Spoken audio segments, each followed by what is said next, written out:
Okay,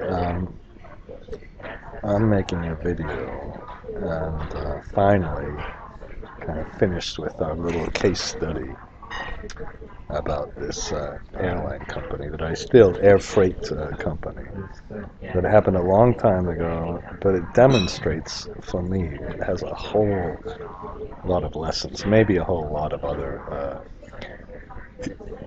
merger cases have these lessons. Now, what we're going to do in this video is put together a merger case, and this model has a whole lot of references because it doesn't have the two individual company models in the file yet. But I just want to tell you first, the errors that were made in terms of paying ridiculous fees to borrow incredible amount of money and assume that a very small company could somehow magically fix the problems of a much larger debt-laden company. With hindsight, were just crazy. The fact that you wouldn't make a downside case that says, look, what happens if we don't fix this company? What happens if the company remains, problems remain? That doesn't strike me as a extreme downside case, and that's exactly what you want to do with the models, because things like debt to capital, debt to EBITDA, all of that stuff doesn't mean a lot until you really make a scenario analysis. That's kind of the lesson, the real lesson of this one. So here's what we're going to do in general. We have a sources and uses statement kind of made, but we need to get the starting point from a company.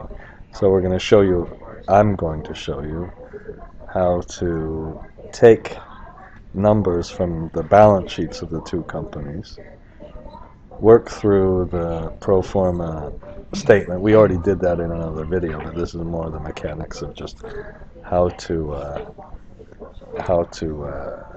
put everything together. Then we'll include some merger assumptions. Shift Control C as I just pressed, and then we'll put together a consolidated analysis, which includes, like any model in the whole world, getting the dates right, getting a starting point right, getting the operations and capex and then depreciation and working capital right, and finally putting the financing together. Okay, so we're going to do that. It looks like there are a whole lot of references, but don't worry, I don't think it's going to be that bad. So let's get our acquiring company first, which is this one called Kitty Hawk. Okay, and why don't we just, well, how about this? We need really three things. We need the scenarios, the assumptions, and let's move these into the this one. We'll move them before this one and create a copy, okay? And we have some double names. Click yes to use that, or no. So we'll name this code 1. Put no, and we'll put end call 1. I don't know what that is. And oh, this is for the oh shit. We'll replace the rest of it. Okay. So this is the acquire scenario. Acquire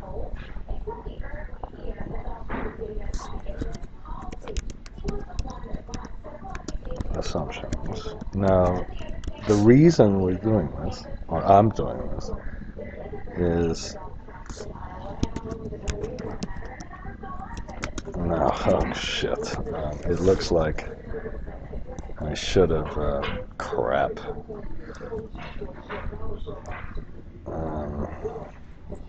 Oh, I have to also take the functions from here, so we better go to our developer, go to the macros, go to the functions, edit this, and okay. I'm sighing again, I have a feeling. Okay, and I'm afraid that we already have some of these functions in here. Oh, great.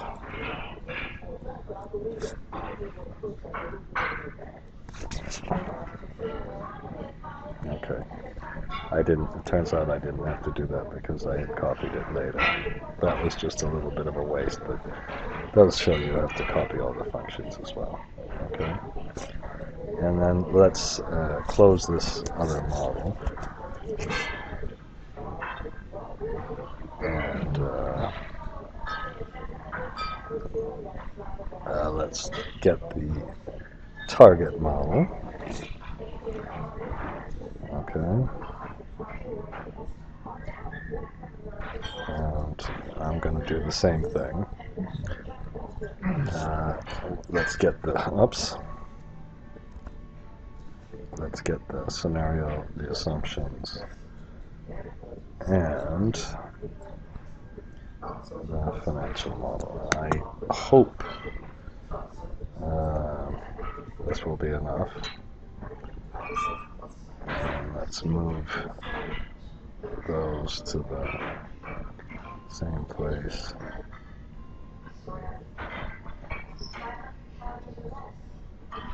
Create a copy. Okay. And this one output.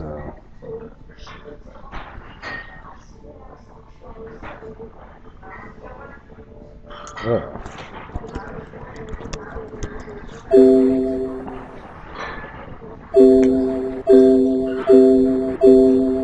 the same kind of data table. It's too bad. This range name stuff sucks, doesn't it? And then let's put target. Scenario. Target assumptions. And target model.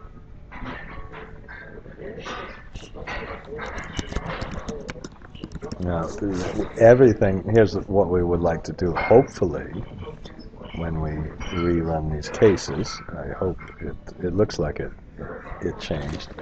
We want to be able to change these assumptions and see how this doesn't affect each individual case, but affects the whole case. Now, we can start, I'm signing again, by matching.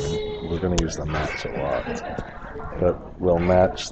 This is the target company, acquiring company, sorry, and we have,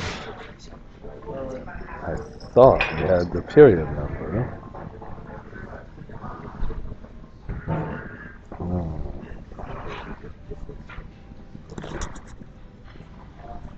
Okay, just a minute.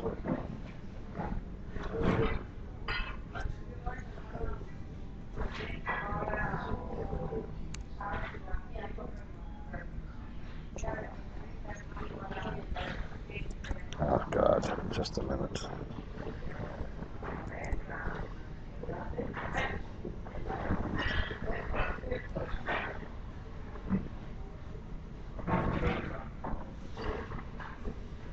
Okay.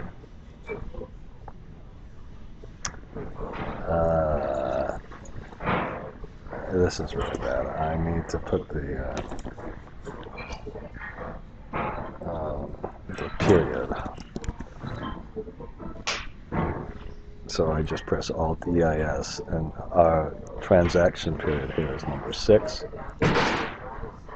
And in the acquire model, we have to do the same thing.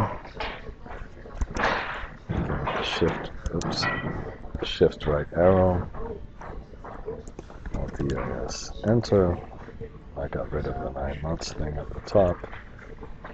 And then we'll start by matching the period number of the target company,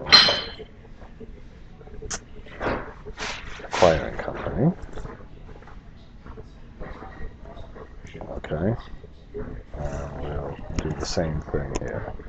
Match so we just need the column number to kind of get everything really started, and that sounds like I wasted a lot of your time on this and all that, but it's actually really important. You might want to put this in as a date. You might want to have all sorts of quarterly things in there. Now, the first thing we need to do really is, once we have this column number, which came from here, now we can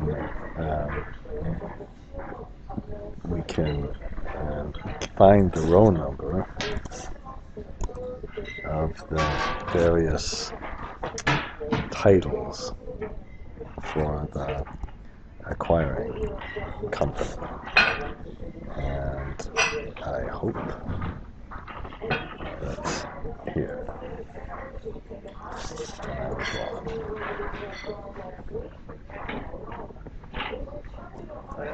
Okay.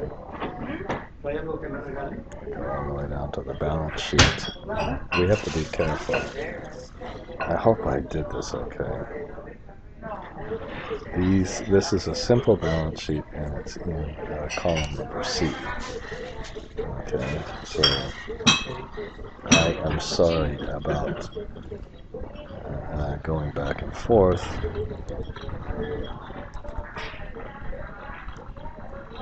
And we put C. Okay, so we can go all the way down to the bottom, hopefully. Control D. And I was wrong. Shit. I'll try it like this one too.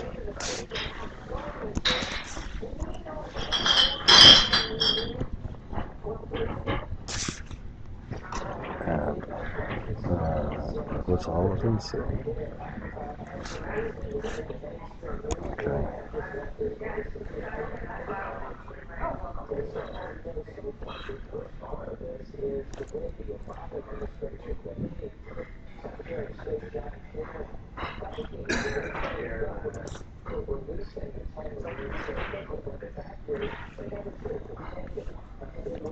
Okay, well, I got one.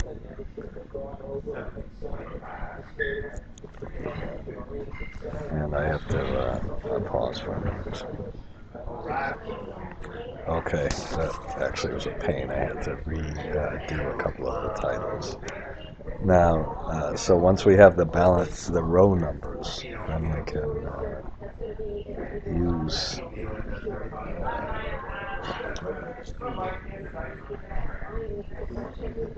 look in the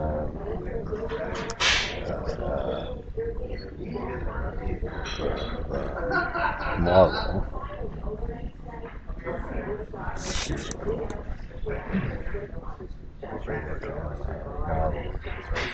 For the row number and the E47 is the column number.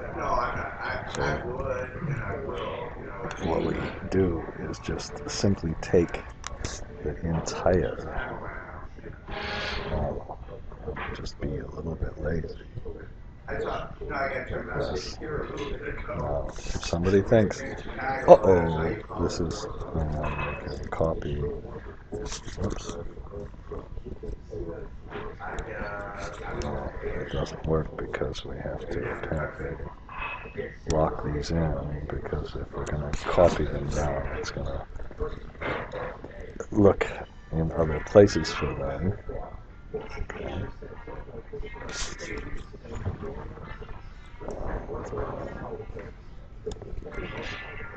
Now we have a completely flexible approach. And of course our balance sheet is balancing. Just pretend for just a moment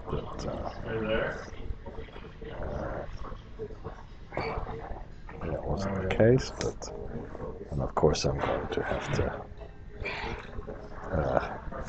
delay this because I used to get a lot of emails. That was really cool. I got emails, but a big email I got was, "Can you help me? My balance sheet doesn't balance," and that is an enormous pain.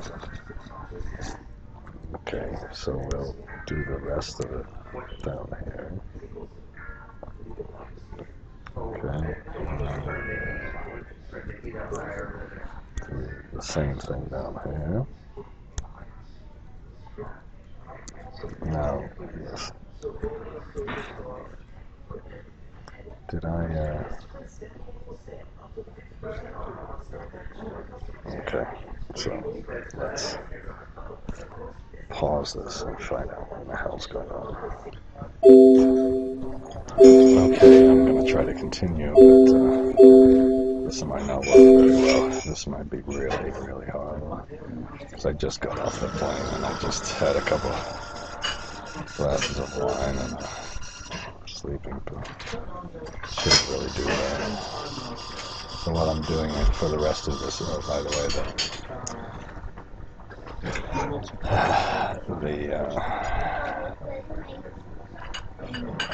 I hope I took the right ones here. Oh, shit.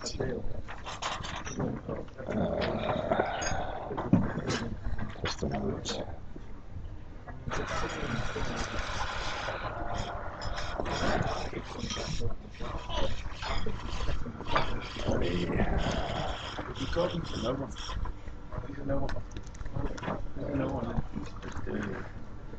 Okay, I'm pausing already.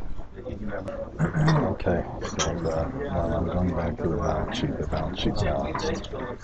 Here, that was really good news. Alright, and then we're just going to link up the assumptions. Now we have the same period in each model. I can't remember exactly what these things were. Do we even need them? Let's take them out. We don't need them right now. So we put match of this column against, again, everything is going to come out of the models, the financial models. So we match this against this one. We don't need a zero when we match the second one against all of the things in the second model. Okay, and finished. Shift Control R. Okay, and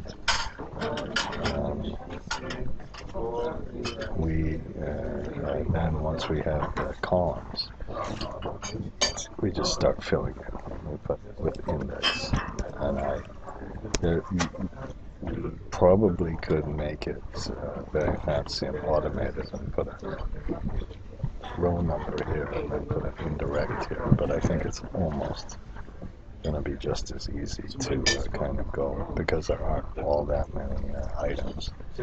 So I would go straight to the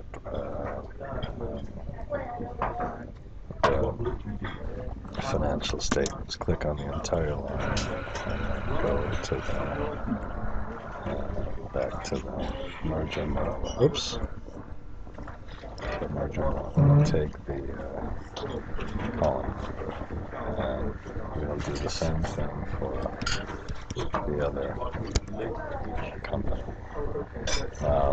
So you can see that the whole thing, I mean, like I said, my friend Victor, he says he's going to get his dogs and match an index, and you can see why that would be a good good thing to name your dogs if you want dogs. Oops. Of course, I did it wrong because just starting. So we go to target mode. We got a column for the red. Back up.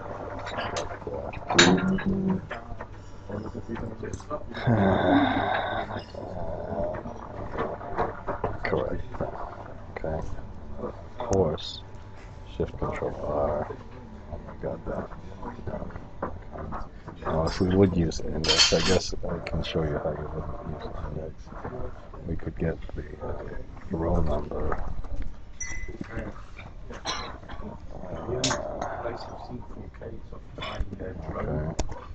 Oops. That's row. And we'd still have to go to the acquire model. And the next one is the total cash operating cost. We just put any of the row numbers. So if you look at this, you need the target model and then index. So what you'd have to do is put equal index, and then you'd have to put indirect. And then I suppose you could put a single quote target model. Now that could of course be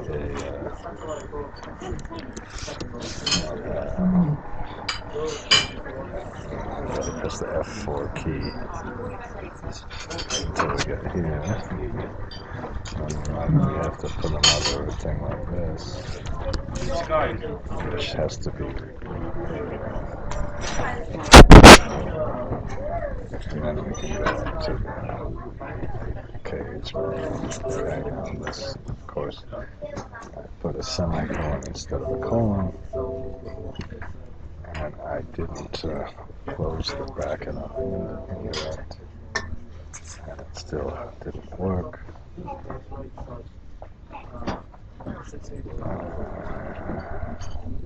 Let me just pause it for a minute.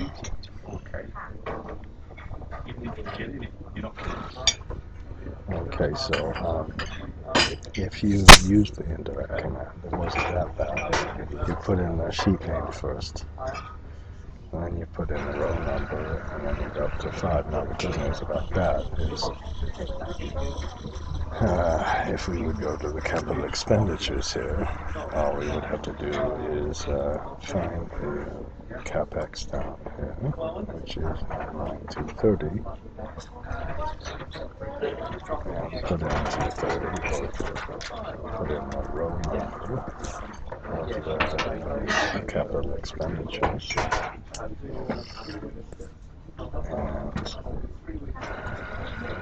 can keep going. If you would like the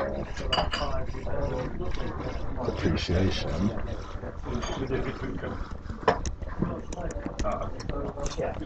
just simply go to the depreciation line. Better step up and go to the profit and loss here somewhere. And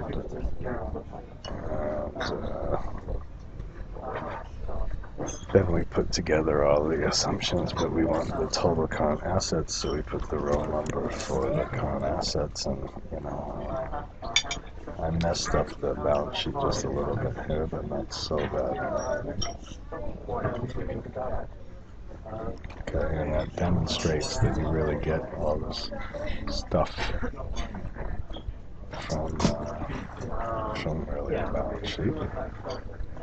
Okay, and same thing with the current liabilities.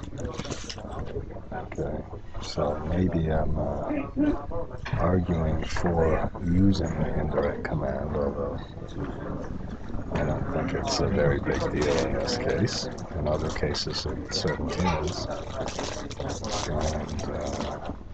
And we get the working capital, and if we have other assets and other liabilities, Ladies and gentlemen, this is a special announcement for passengers Eric Cantor and passenger Sheila Cantor traveling to Miami on British Airways service Okay. BA209. Please make your... I thought he was a football player. Okay, and I couldn't put a row number for the other income just in case. I'll go back up to the profit and loss assumption.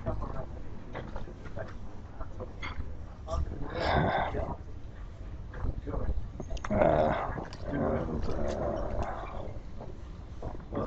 the minority interest, I guess that's just comes from Caleta Mall. So once we have these things,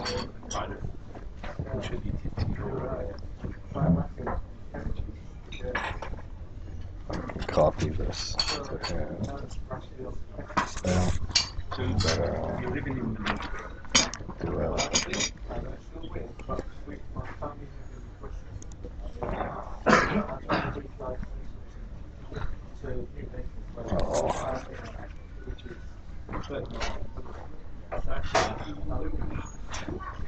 Okay, just took a minute.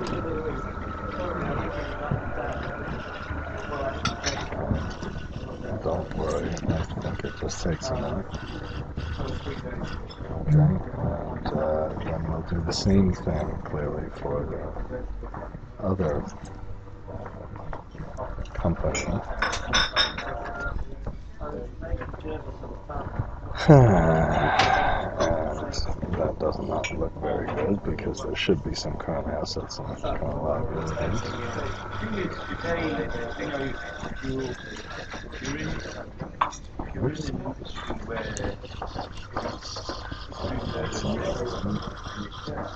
I mean, I spend 50% of my time at home and the balance at work.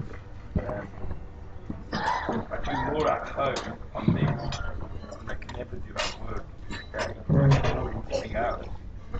But the problem is that I've got clients in different time zones. So like, especially if it's the US, you know, when I go to bed, they're getting up. Well, not getting up, you know, like 12 o'clock there, 6 o'clock where I am. And, you know, then they start phoning you at 4 o'clock in their time, afternoon. And it's 10 o'clock at night, and then it's a 1 hour call, and it's like painful. And, so let's copy this across. I'm a eligible bachelor course. So I tend to. No, but the thing is, I actually quite well. They can queue up. I interview them before I even touch. Okay. And so that's the indirect command, and I'm not going to do this again for the other one. Good. I'm just finishing this up now, and there are a few things you can do now. I copied these little spinner boxes into the case, so the first thing you can do is see what happens to the accretion and dilution, and you can see, well, this had a depended dramatically on what case you assumed for the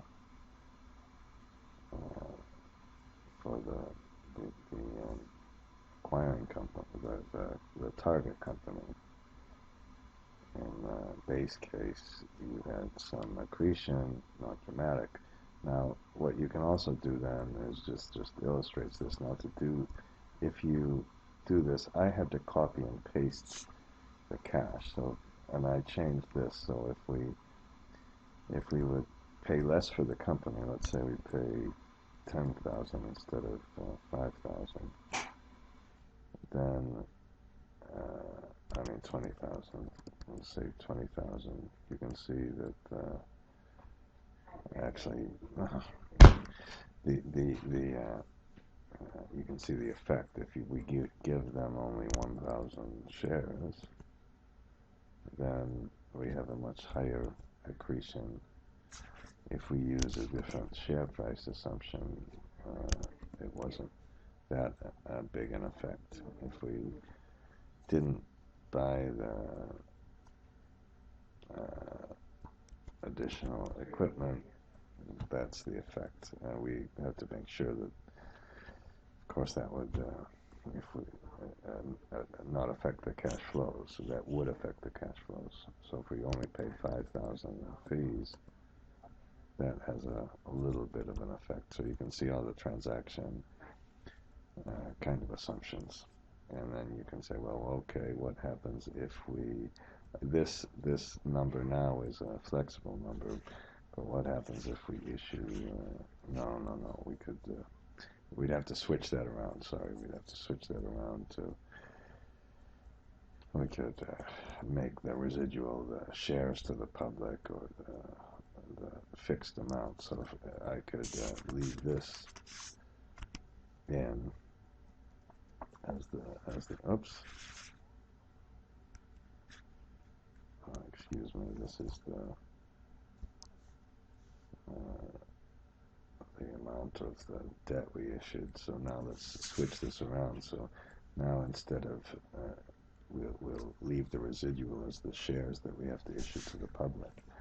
Now if we have to issue shares to the public, where did we put the amount of new debt? This was the amount. The shares issued here. Okay.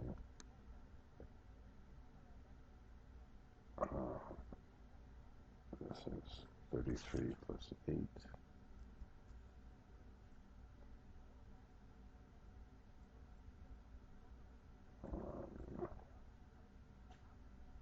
The transaction assumptions. 33. Well, we'd have to. This really should be computed as the cash. I'm going to get a circular reference, I think, but the cash from the share issuances divided by the share price. This is really so. Well, I got to work on. I got to fix that. At any rate, we can put different transaction assumptions and see what happens to the accretion and dilution, and then really importantly, if we have a low case, we need to raise all this amount of new debt. Even if we have the company case, we have to even that. We have to raise a little bit of new debt, so we better have a revolving credit agreement here. In the base case, how much did we have to raise? A whole bunch of new debt. So this was less than 100,000 in the base case. We raised 140,000. Am I looking at the? Oh, well, I guess in. I don't know. I'd have to look at why that accumulated debt changes, but essentially you can look at the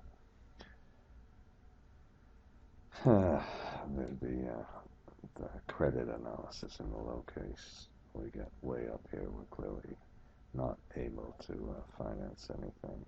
Okay, and I'm going to stop this video now. I've done enough damage here. Okay, and this is going to be Kitty Hawk credit model. Oh, I don't know why in the heck this happens when you save the file. The graph somehow disappears. Okay, that's enough of that.